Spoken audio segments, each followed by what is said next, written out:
Hi, I'm Carly, and welcome to this grocery training module on the technology infrastructure that you will need to build to support a grocery store. So this is very much intended for if you're in the planning stages of building a new grocery store. Most of these concepts will come up in that process. If you are already underway in your store and you're wanting to make updates and more bring your systems into today, again, maybe these are things that will be helpful to consider. So big thank you before we jump into my partner on this training series, the North Central Regional Planning Commission. It was through their generous funding that this training series was made possible. So big thank you to them. Like all 10 modules, this one includes supporting documentation that is intended to stand on its own.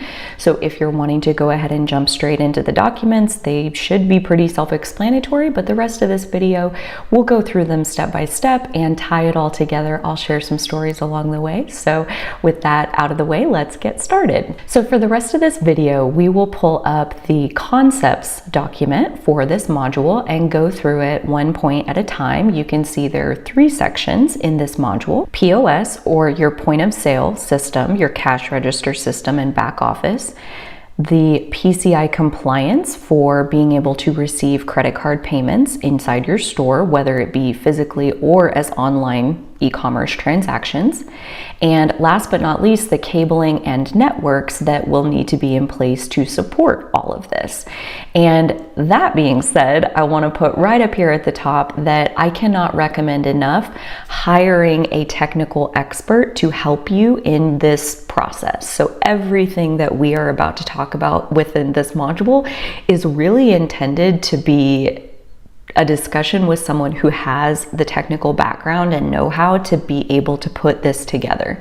So depending on your specific skill set, I wouldn't be surprised if this is one of the areas in your project where you do need some technical assistance. And for that, there are lots of different ways to go about hiring that technical assistance.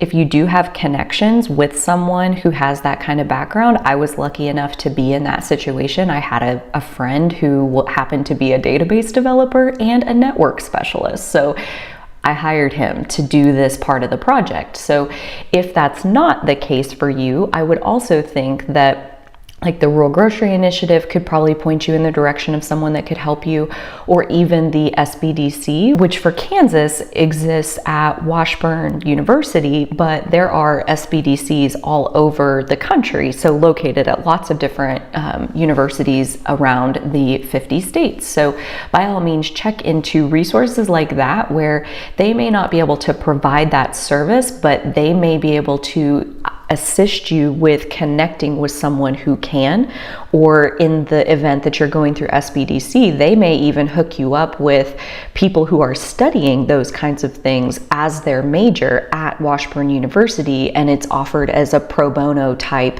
partnership where they're learning by helping you on your project and you're taking their expertise, and it's partnered through the SBDC. So those kinds of resources can help make those connections possible so you can find the technical support that you need. So I lay that foundation as far as we get into the technicalities of what we're about to talk about. It's easy to feel overwhelmed if this isn't your background, and that's not necessary when you hire a subject matter expert to guide you by the hand through it step by step. So highly encourage you to consider that.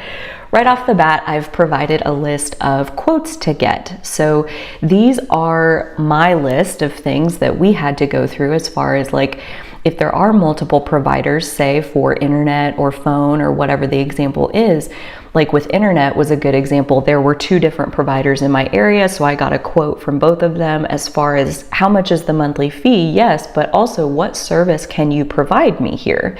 Because one of them was able to provide fiber internet for the same price as cable internet, and the other one could only provide cable, which is a slower process, a slower internet connection. So that kind of made the decision for me as far as like, I want this internet. That's the best internet for the money.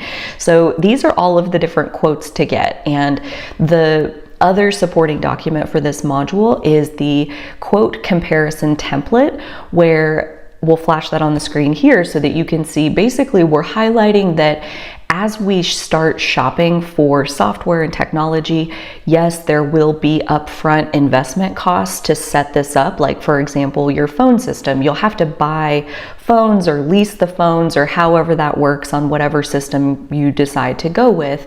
But then there's also the monthly fees.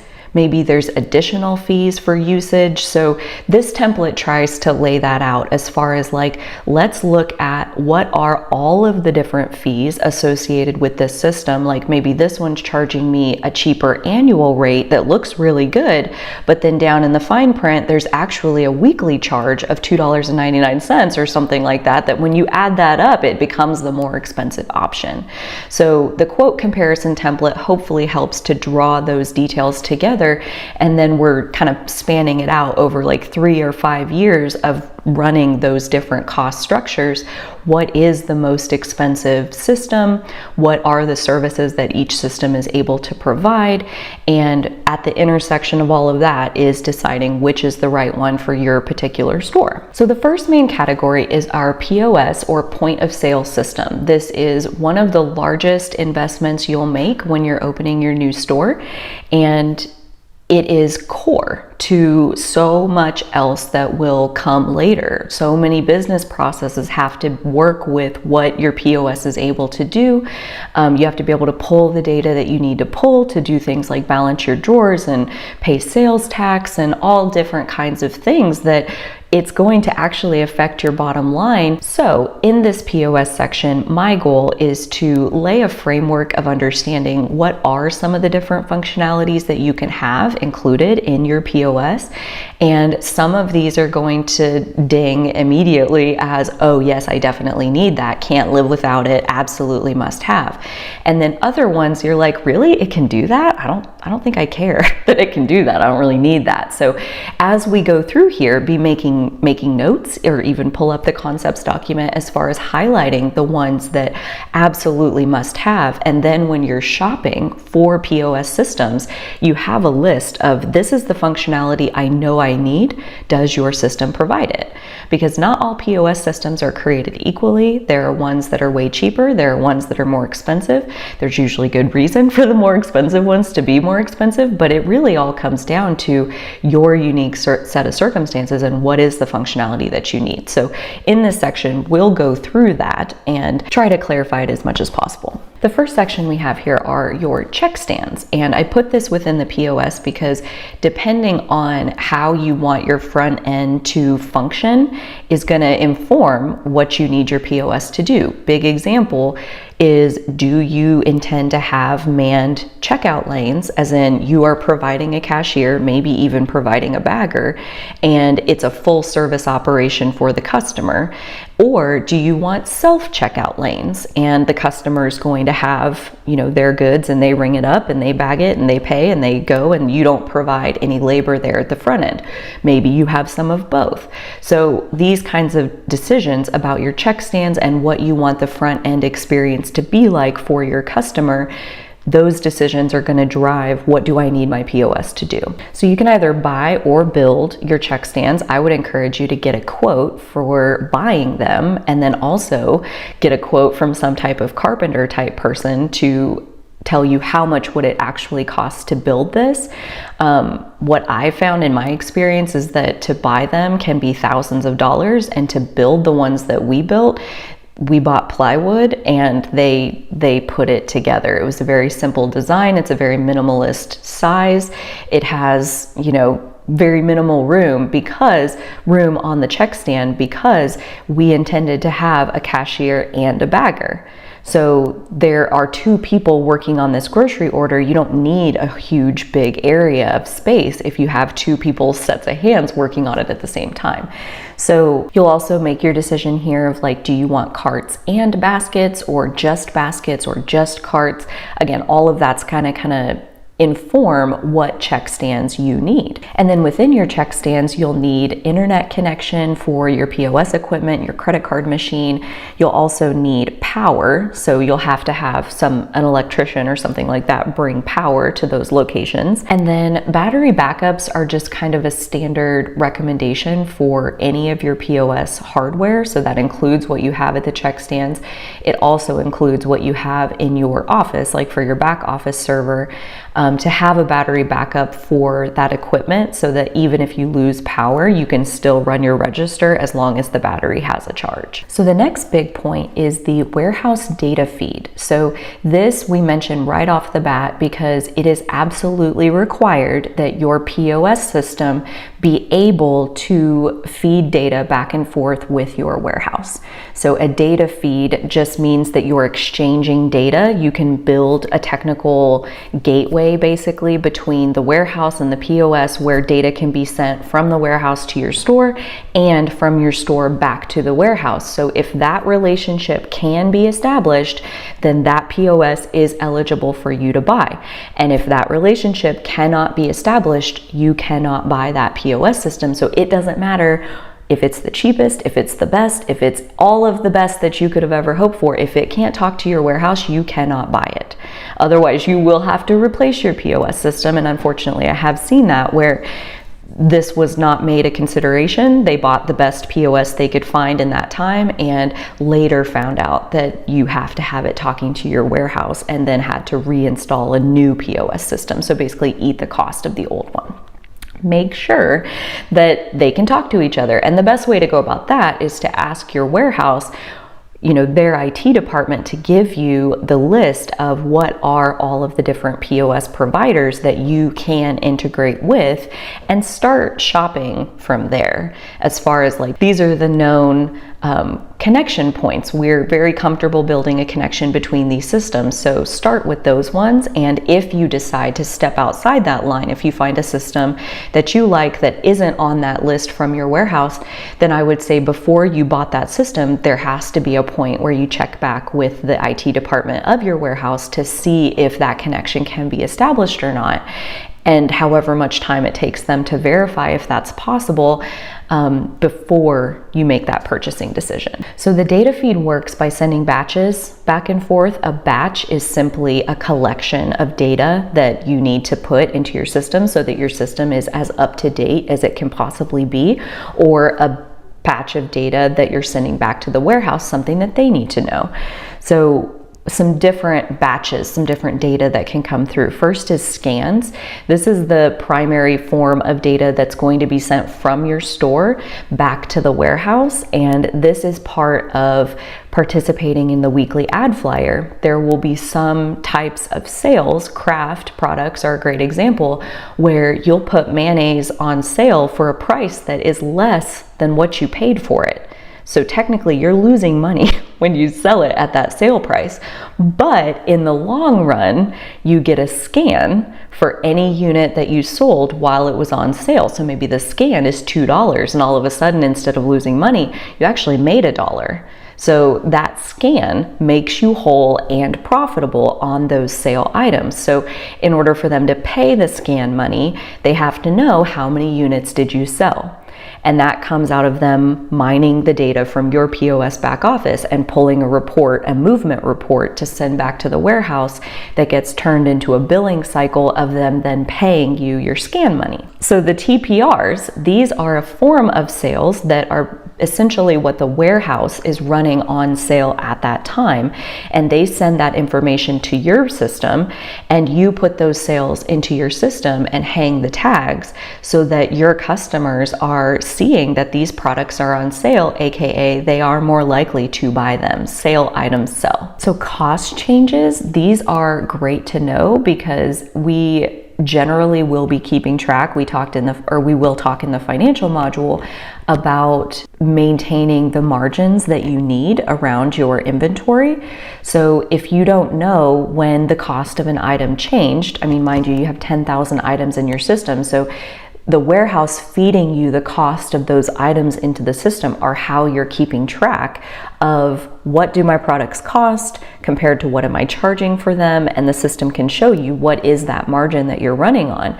Cost changes are almost always going to be increases, meaning it's going to eat into your margin unless you choose to raise your price.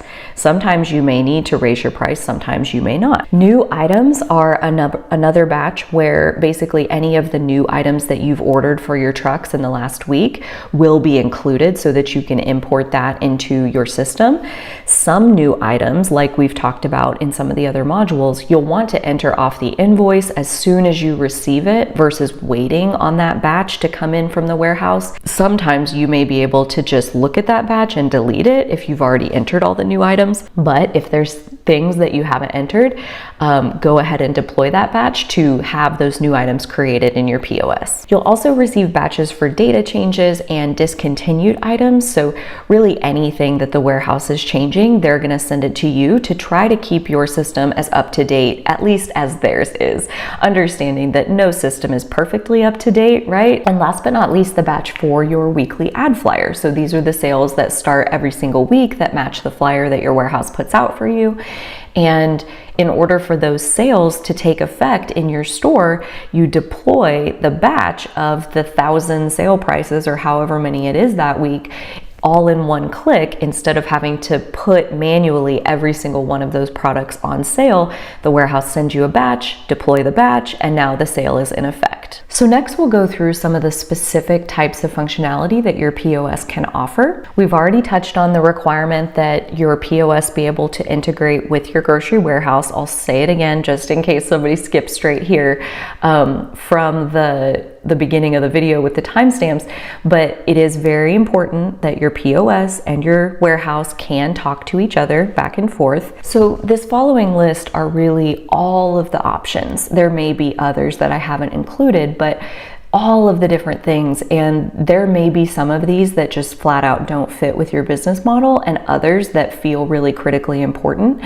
And so again, I lay this list out for you to be able to be proactive in your POS shopping and in requesting the training that you need. So knowing and being educated that these things are options to make sure that they're included then in the training that you get from your POS provider, because that initial training that you get from them before your store is open is like the best time that you have with their support. So hopefully this list can help you take full advantage of that. Integration with e-commerce. So are you intending to do online shopping at some point in the future? And if you are, I would highly recommend that you go ahead and watch the online shopping module within this series that talks about how online shopping functionality can either be added on top of your POS as a new system, or it can be integrated with your POS all as one. So the pros and cons of either of those approaches are discussed in depth in that module for online shopping. But if that's something that you intend to do, best to buy a POS that is compatible with what you intend to do with e-commerce once you get there, if that's what you're intending. Your back office system, is it scalable to multiple stores, or are multiple stores even something that you intend, or are you intending for this to only be one location and future stores are off the table, so that's not really something that you need to look for? Something else I would have your technical expertise person help you with is to do your own shopping for the hardware that your POS companies are offering. So they will sell you things like screens and keyboards and computers and towers and things of all kinds that it's not proprietary to that POS company. So you may be able to buy a different screen for a way cheaper price and still have it be compatible with your system. A technical person is able to look at the POS quote of what they're quoting you and then take the technical description of this particular monitor that they're saying is, $800 or whatever, and then go online and find a similar monitor with similar specs that's only $500. So we shopped most of our POS equipment, what we could, ourselves to save money on that front versus just buying the equipment that the POS vendor was wanting to sell to us. Clock in and out. So this is something where do you intend to run that through your POS and have it all be integrated into that system where you pull a report out of your back office to run your payroll? Or do you have a secondary system? So if you do, then you don't care if your POS can provide clock in and clock out, for example. Inventory management systems. Do you intend to scan in every single piece of inventory that comes into your store? If you do, then, I mean, it's just kind of up to you as far as a personal decision. There are benefits to tracking your inventory in that way and comparing it to your store's movement. However, it is an investment of labor and time for someone to stand there and actually scan in and program in what is the newly received inventory. So that's a personal decision. And if you do want to do inventory management, then the system needs to account for that. And I would be asking questions like, what does it look like to scan in inventory? How does that work? Do you have a handheld thing? What is the process like? On and on and on, to really explore if that's something that this system is going to be compatible with. We've touched on a little bit in the financial module, what are the reporting needs that you have for the business reports that you're needing to run. So payroll is one good example, sales tax, the other one that I mentioned. In general, just your financial reporting that happens on a monthly or quarterly basis, like your balance sheet, your profit and loss, like how's it going? You know, how do you know if you can't pull that data out of the POS system? So being really proactive in terms of, can you show me the data that I can pull out of the system? Like, what are the reports that I have access to? And matching that up with the financial module, or even having the CFO person sit in on that portion of the training to, again, make sure that it's all matching up with what my financial person needs compared to what this system is able to put out. We also touched on already as far as if you're wanting manned checkout lanes or self-service checkout lanes. So if you're interested in self-service, there are POS companies out there who that's what they specialize in, and they have the best ones of those. If that's not something that you're looking for, obviously your criteria for selecting is very different. So all things just to consider. Do you want a customer service desk where that's separate from your checkout lanes? And do you have a reason to have a customer service desk? Do you want to put an additional checkout lane over there, like the credit card machine and maybe a hand scanner, but not fully invest in the scanner scale part that definitely makes it more expensive? And at that point, you can't do weighable items, but you could do everything else. And we even took it a step further. We don't put cash in that drawer, but we can do non-weighable items if you're paying by a credit card at this third lane. And during busy times, we can pull smaller orders out of the checkout lines and help our two main lines to run more efficiently and do those smaller orders off to the side at the customer service desk. A portable lane would be like a credit card machine that is portable. If you've ever seen restaurants have those, where you could literally punch in an amount and charge the customer and run their card kind of on the spot with this Wi-Fi handheld portable lane. So if that's something that you're wanting, either to support like curbside pickup, if you want to be able to like take their order out and run their card on the spot, then looking for someone who offers portable lanes like that is going to be a specialized piece that you would need to shop for. PCI compliance is kind of a given. I would be surprised if there are active POS vendors out there who are offering solutions that are not POS or that are not PCI compliant. But just as far as due diligence, I think it's still on the prerogative of the store to make sure that you're purchasing a system that is PCI compliant. That is just one of a long checklist of things that you will do in your store to make sure that you're living up to that PCI compliance, which again, we'll get to, but allows you to take credit card payments in your store. So a pretty basic functionality is UPC scanning and UPC entry. So having them show you how to manually enter a UPC item, like if it won't scan. Scalable items, so if you intend to have any kind of bulk produce or like loose dog treats or anything that you're trying to sell by the pound at the register, will require that scanner scale that I mentioned, and obviously that's a little bit more expensive. But in most grocery settings, I would imagine with the produce department, it's pretty standard to assume that you're going to have that, unless if you were in a more like bodega style setting where it was a smaller format store, there would be ways to avoid having to have that scale at the register. If you were, let's say, weighing your apples into 1 pound little packages and it like wrapped it in plastic or put it in some other kind of container where you're able to price this unit of 1 pound of apples and sell it that way. That way you're back to just scanning UPCs and not having to weigh a scalable item. So depending on what your situation is, maybe you can avoid the cost of selling items by the pound. The customer display is also fairly standard as far as allowing the customer to observe what is happening with their transaction and watch line by line. Not everybody does that, but the people who do, they are glued to the screen watching exactly what happened and did it match what they saw on the price tag, and they can tell you when it doesn't. So the customer display puts the customer at ease, so it's fairly standard to include that. Having a touch screen for your employees versus having them enter their commands on a keyboard, I personally believe is a lot easier to train on. And as far as like new employees constantly joining your store, just imagine you will basically be constantly running your cashier training, always training the next new person. And so the touch screen is so much more intuitive and allowing them to click a button, point on just like they use their phone, versus the keyboard. You have to know what to type in.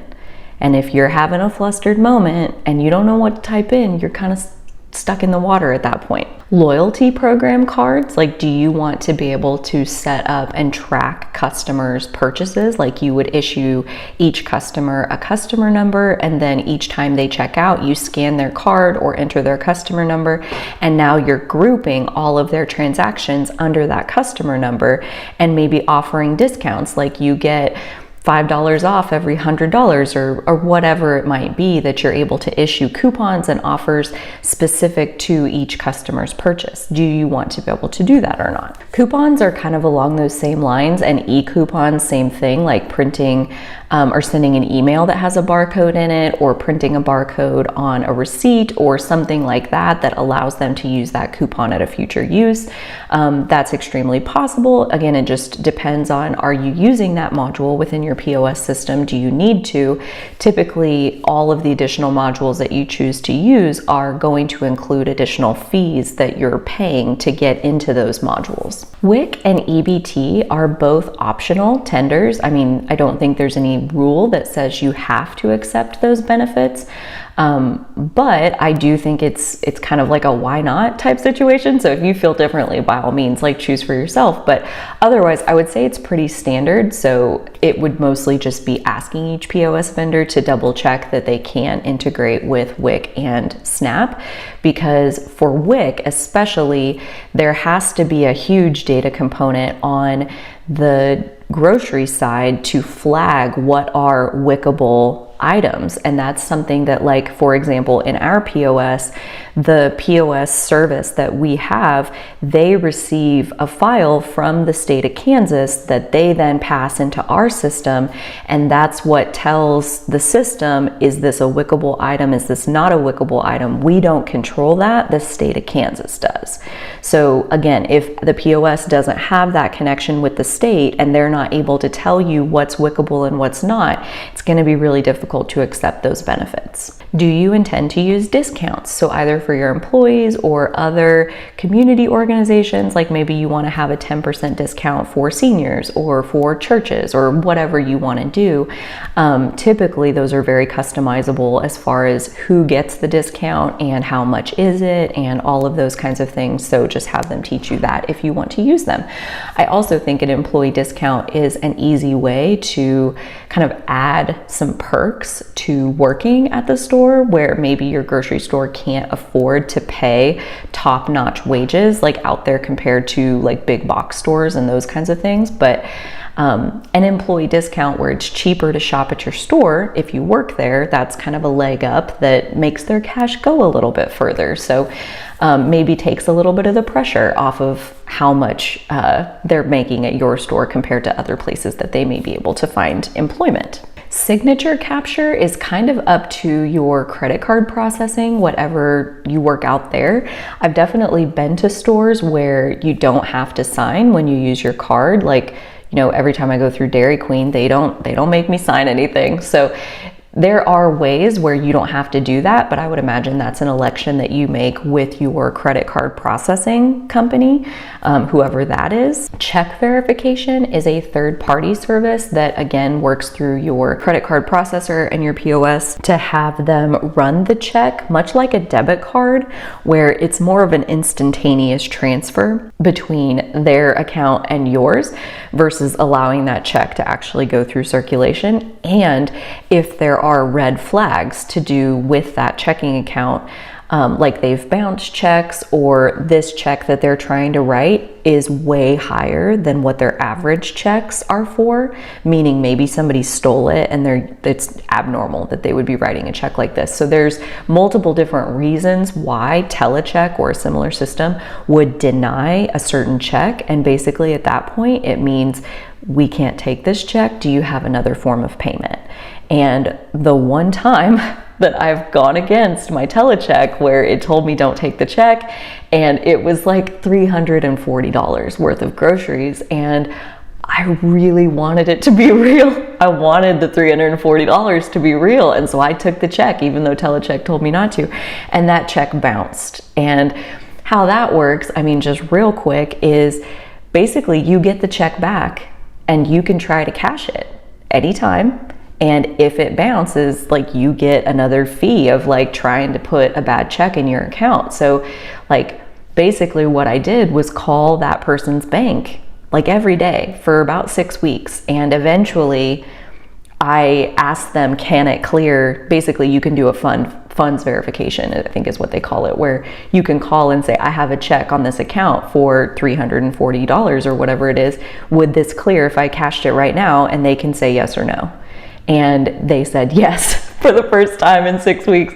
I'm sure they were sick of me by that point. And I drove to the person's bank, which was about 30 minutes from my house. And I went there and I cashed their check. And the whole time I was driving there, I was like, fingers crossed that they're not gonna go and like take that money out of that account, because they already got my groceries, right? And now I have this piece of paper that says they're supposed to give me $340 and they didn't have it at the time. And yeah, so it's really up to you if you want to use check verification. If you don't, obviously you will be left with bad checks. It's just the way it works. And even if you have telecheck and you decide to go against what it tells you to do, you could still end up with a bounced check that then you're having to do all of this extra effort just to make sure that that check eventually gets cashed. Shelf location is a functionality that goes along with e-commerce that supports printing picking tickets in order of the walk path of your store. So it would like allow you to program in that this jar of olives is in aisle 1 in the first section,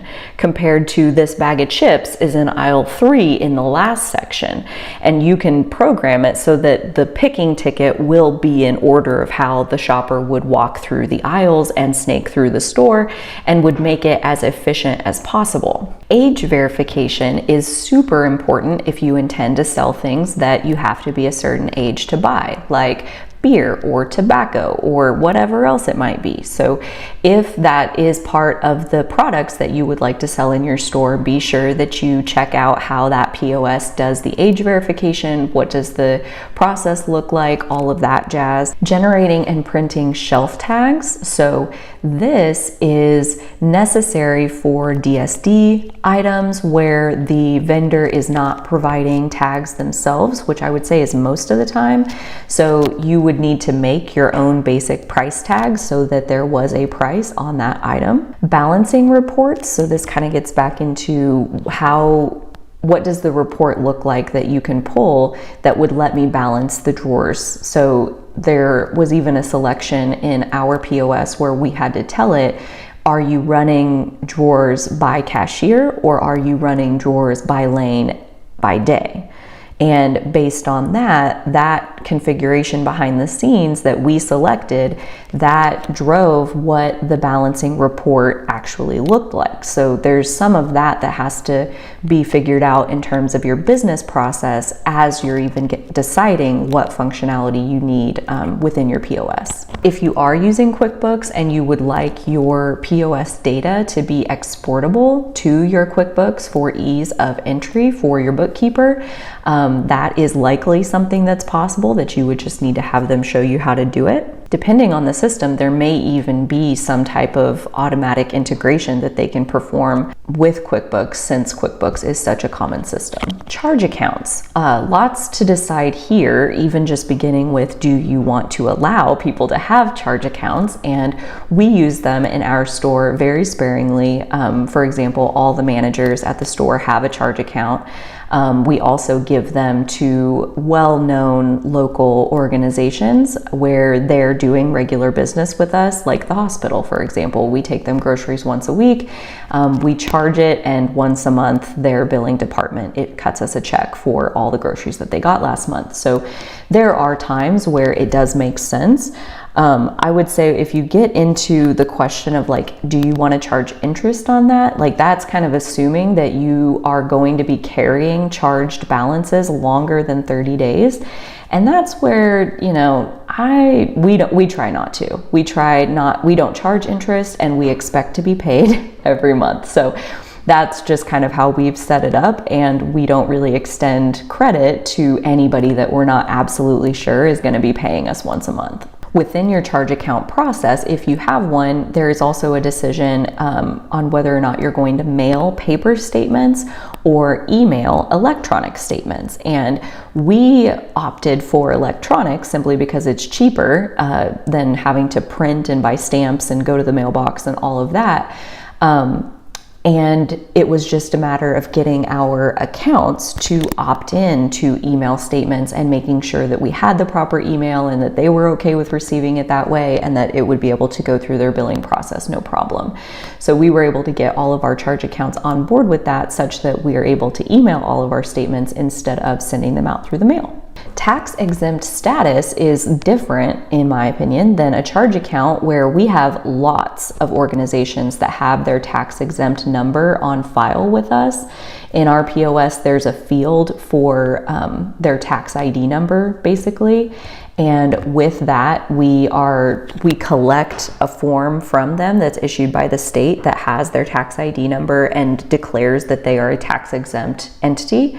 And with that form, we will set them up with a customer number so they have an account, even though it doesn't have any credit to be able to charge on that account. We store the tax ID number so that it will automatically take the tax off of any of the purchases that that customer tries to make at the store. And that way they don't have to tell us every single time that they are tax exempt. It's just built into the system as soon as we get that paper that they get from the state. Sales tax rates. So when you very first set up your POS, you'll let your vendor know what the rates are in your area for your city, county, state, whatever location you're in. You'll have to check with your city as far as the local sales tax rate that applies to your area. Obviously, if you're outside of city limits and in the county, then check with the county or whatever your situation is. And then as you go on through years and years of being in business, if the sales tax rates change in your area, like for example, if there's a vote and the taxes are raised, then it is the store's responsibility to inform your POS vendor that, hey, sales tax rates have changed in my area. I need them to be updated on this date in accordance when the new sales tax rates are going into effect in our area, and they can make that change for you. The receipt header and footer is something to think about, as far as that's basically prime advertising real estate. I'll also say that there's an option on whether or not you want your POS to print a receipt or not. We have ours turned off to where it does not automatically print a receipt for every customer until we click the receipt copy button, and then it will print however many copies of the receipt you want. But the reason we did that is because the first 2 days we were open, it was turned on. So like it was printing a receipt for every single person. And at the end of both days, the little trash cans right there next to the check stands were literally overflowing with crumpled up receipts that when it prints, you're like, hey, here's your receipt. Oh, I don't want that. I don't need a receipt, thanks. And like how many people had said no, that they didn't want their receipt, that it was overflowing out of our trash can, and that receipt paper ain't free or cheap. So Can we turn that off? Yes, we can. So now every single customer, we ask them, would you like a receipt? No? Okay, have a great day. Yes, great. Click, here's your receipt. It's like a matter of a second that it takes, and it saves a ton of paper because in my experience, about 75% of people don't want their receipt, don't care about it at all. So in your store, it may be a little bit different, but something to think about. The suspend functionality is very cool as far as probably the most common ways that we use this are for online shopping or call-in orders where we're able to like go ahead and ring up the order and then suspend it, which basically means pause, and it prints a receipt of what all's on that order so far, and it gives you a barcode at the bottom of the receipt to where now you're ready for that checkout lane to go ahead and help the next customer, however many more. And now I'm calling the customer to pay for this online order that they submitted or over the phone order. And I can just scan that suspended receipt and it pulls their order back up on the cash register, easy peasy, exactly what I had on there so far. I can void items off, I can scan new items on. So that's really helpful. The other time that I've seen this come in handy on multiple occasions is if somebody gets all the way to the cash register checking out with their groceries and they're like, my debit card's not in my wallet, I don't know where it is, oh my gosh. And so they go outside, they look for it, it must be at home. So now it's like, okay, so suspend that order, keep their groceries, put them back in the cooler, and when they come back with their debit card, just scan the suspended receipt, pay with the debit card, carry the groceries out to the car, easy peasy. So I've also seen POS systems where that functionality is not available, and it really just creates a lot of headaches and it makes things harder when you can't do this part of scanning all of the items and ringing it all up and then separate that from when you take the payment. It's very helpful to be able to suspend it and do the payment later. Credit card processing, kind of like the POS in general, I would say start with your warehouse to give you some referrals of what credit card processing vendors they're aware of. And hopefully one of them meets your needs. And again, if you have to step off of their list, double check that it is going to fully integrate and not cause any issues with your warehouse. Your accepted tenders are really up to you. So if you wanted to decide that you don't even want to take checks, that's your prerogative. I mean, I would say the more tenders, the easier it is for people to shop at your store. So we probably want to err on the side of including as many as we possibly can. But if there are any that really don't make sense in whatever circumstance it is, it's up to you to take that tender off of the menu, and you don't allow people to pay that way. So that's your call. One example is within our e-commerce, we don't allow you to pay by cash. You have to pay by a credit card or a debit card. And within the store, you can pay by cash. So that's just, totally your call. Gift cards versus paper gift certificates. So this may relate back to your credit card processor as far as plastic gift cards go. And then also just know that you can print a piece of paper, then write an amount on it, have a manager sign it, and that technically can act as currency. Like that's how we started with gift certificates, was with the paper ones, to where someone would give us $50 and we give them this piece of paper. And at that point, if you lose the piece of paper, if are people gonna forge the piece of paper? Like that just gets really, really tricky. Versus the plastic gift cards, they just seem a little bit more traceable as far as like you have to, when they pay the $50, you're activating the gift card in that same transaction. So of course they paid the amount that got written on the, it's just kind of more fail-safe, I guess you would say. It's one more layer of like a technical thing that you have to set up with your credit card processor, order the gift cards, like all of that with your POS to make sure that you can activate the gift cards.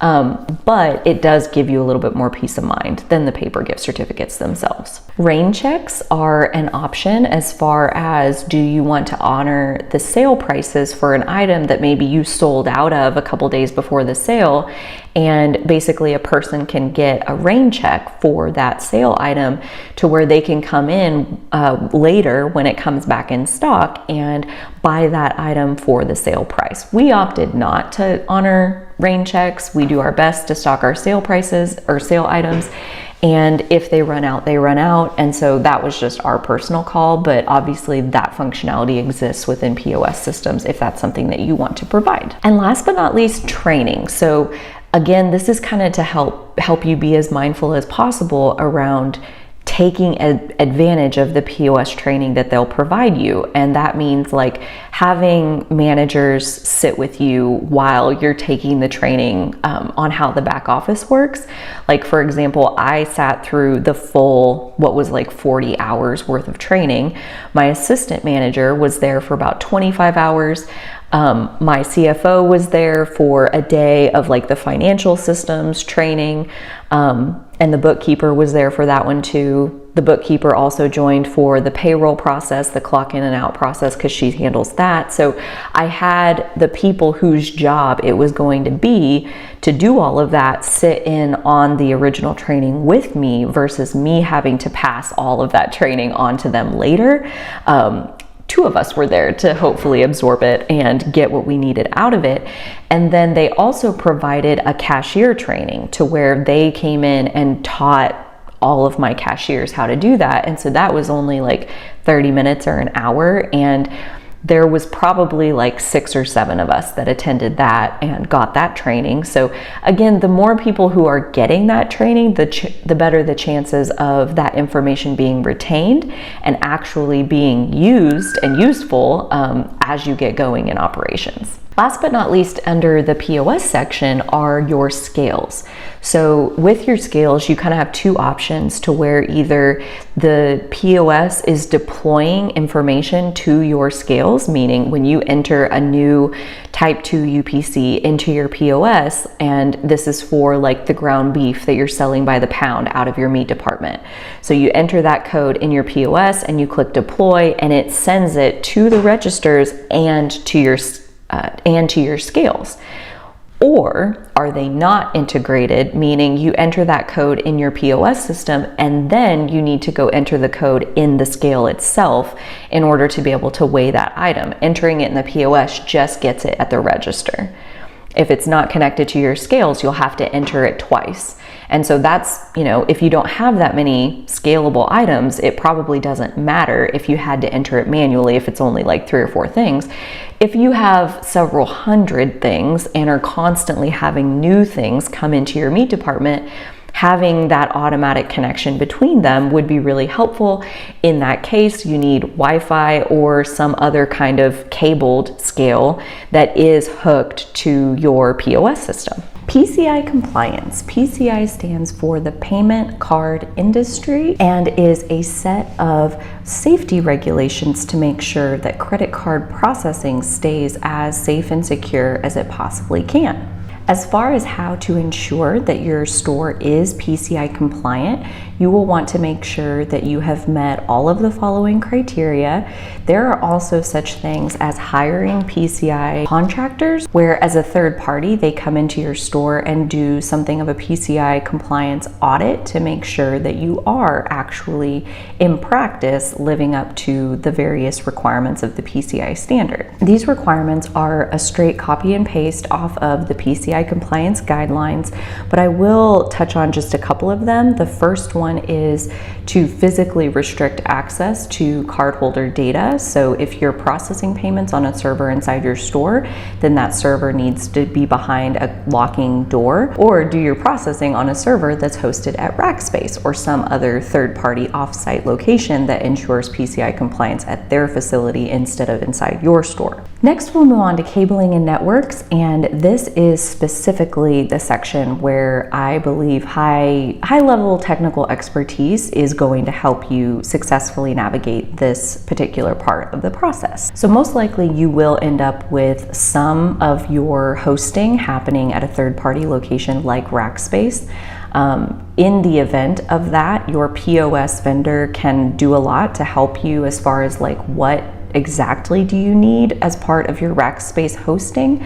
I've listed a couple of things here as far as putting domain controllers, redundant domain controllers, using servers there, and also the VPN tunnel, the protected tunnel that's going to exist between your store and rack space. Networking equipment is a lot the same as the POS equipment in that chances are you're going to have somebody who is selling you the equipment that they sell, but you could probably find something that is the similar technical specs, maybe for cheaper if you're able to do your own research. So having your technical subject matter expert help you with shopping for your networking equipment, anything that you do want to have inside the store versus hosting at rack space as the other side. One such example where you would buy just hardware would be a site like Ubiquiti.